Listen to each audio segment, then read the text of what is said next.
दुल्हा सरकार के आंख में काजर जे लागल छै ए सुरमा नहीं बारूद है दोनाली में सुरमा नहीं बारूद है दोनाली में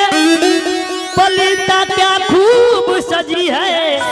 ये रोशन सुर्ख जाली में कि भरी है गोलियां भरी है गोलियां भरी है गोलियां ये पुतली का एक बहाना है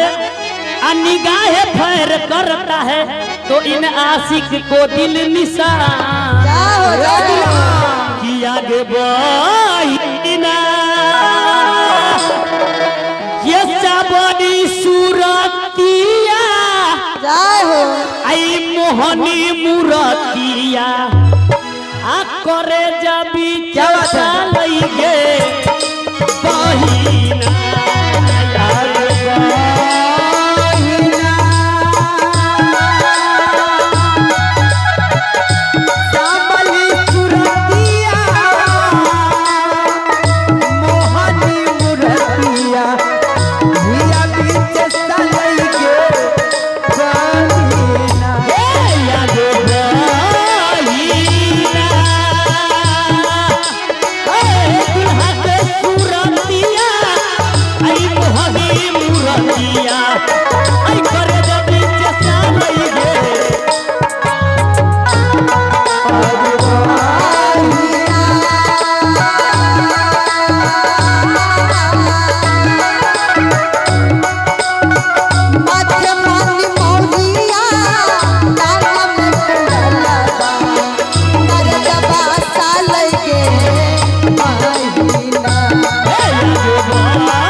सरकार के लेल कहे छथिन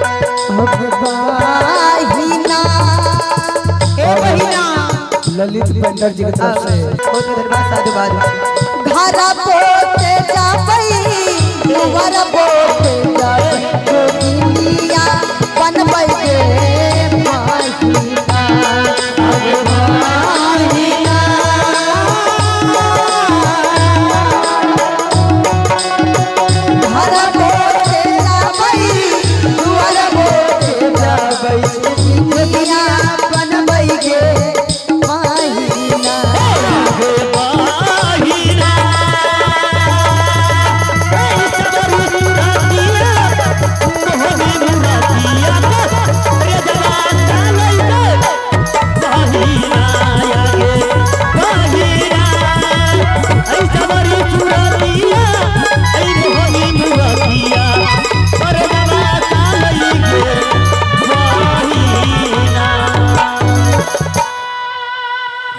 क्या बात है, बहुत धन्यवाद।